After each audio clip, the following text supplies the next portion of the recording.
concert this year, but coming in concert and song here in Pembrokeshire later this year in August, we have got the Eisteddfod, which is making things very, very exciting here across Pembrokeshire. And exciting this morning, Shwmae, Bore and Croeso to Helen and Tegryn to talk all things Eisteddfod. Very good morning to you both.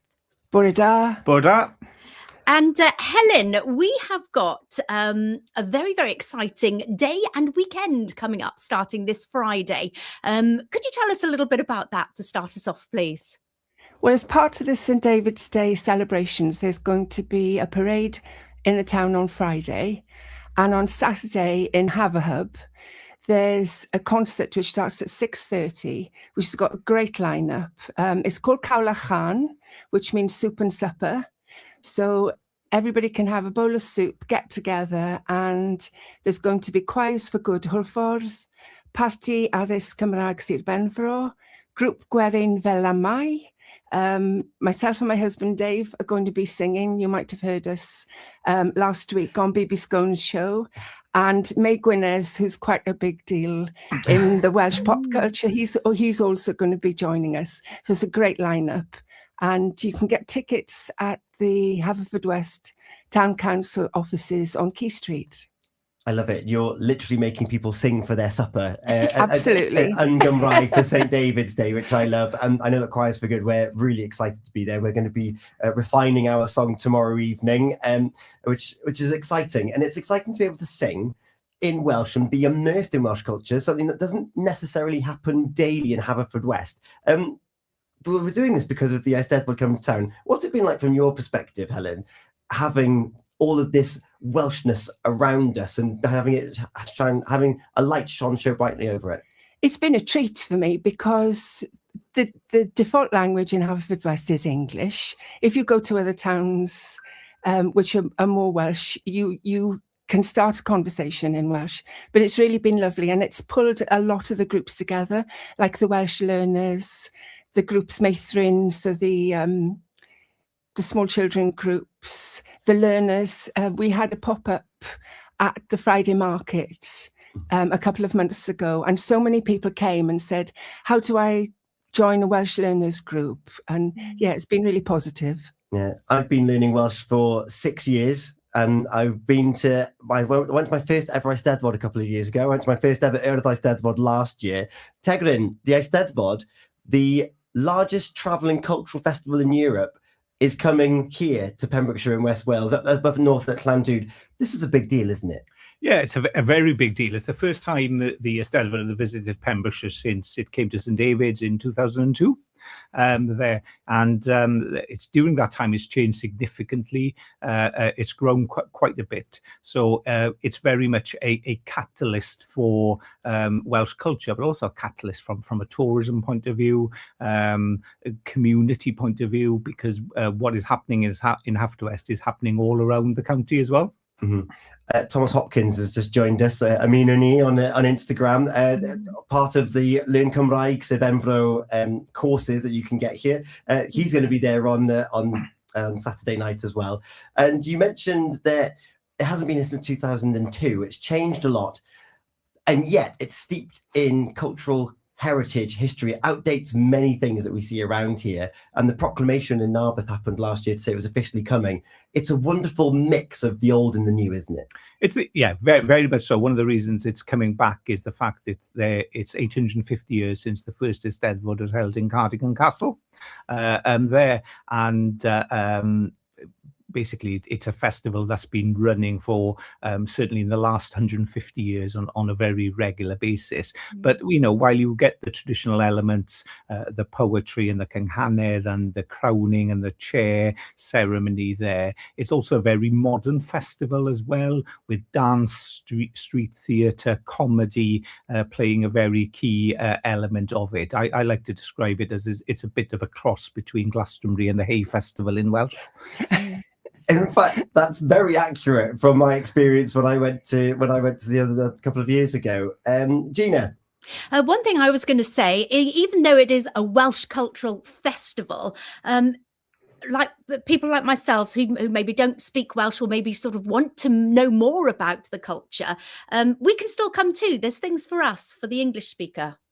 Very much so. It's a very inclusive festival and aims to bring people in rather than keep people out. So certainly a lot of the visual arts element, obviously, you can enjoy with irrespective of language, but also even the talks there and the performances there. There will be translation facilities for a number of them. So it is for anybody who has an interest or perhaps wants to learn more. It is just a very enjoyable event. It'll attract about 180,000 visitors to the county. Some of them will visit the Eisteddfod and visit other places as well. So, I think you will see a significant increase in presence during that week. Yeah, and Tegryn, you've got a bit of an important role of bringing the Eisteddfod here to West Wales. Give us an indication as to what you've been doing since it was announced it was coming here. Well, I think it works on different levels. There are. I'm one of two vice chairs of the organising committee. The chair is John Davis, who's been leading a group working with the professional team organising the event. But also we've got the catchment crosses the whole of Pembrokeshire, South Ceredigion and Eastern Carmarthenshire. There are 11 regions. So there are local groups in Haverford West, in Fishguard, in St David's, Preseli area, Tenby, Milford and Pembroke as well in the other counties. So a lot of activities are happening, which is kindly being they're promoted on Pure West's website, as well as a Dig with the Ade Eisteddfod y Garreg Facebook page there, and lots of activities, some fundraising as well, in order to lead into the Eisteddfod. It's very exciting. Helen, you were saying earlier about an excitement of people wanting to learn Welsh in your pop-up shop there on Friday. What changes have you seen over the years of the acceptance and the adaptation of the Welsh language? And the thing that springs to my mind is how the Football Association of Wales, Team Cymru, have really embraced the language throughout their national campaigns and the success of the international tournaments they've had. What are the things have you seen that have made people think, oh, actually, yeah, it's just Welsh, it's just my other language that I speak, as opposed to, not that lesson again, which is kind of historically in schools what the atmosphere might have been. What have you seen change? I think it's become a bit cool to be able to speak Welsh. I mean, seeing somebody like Alan Wyn-Jones in a car chatting about his Welsh learning, it's just brilliant. And everybody's using social media. All the children, there's a lot more attendance in Welsh schools. So I think it's a bottom-up thing that's happening. Mm-hmm. I think you're right. And that clip of Alan Wyn-Jones, so his daughter's joined us in the Welsh-speaking school, and he's having to learn at the same pace. And despite being part of Welsh rugby for all that years, he's never actually formally learned himself, has he?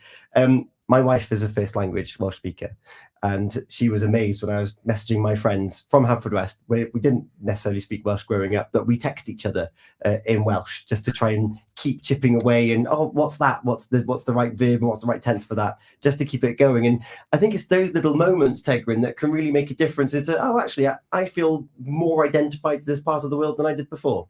Yeah, I think the Welsh language is more visible these days, and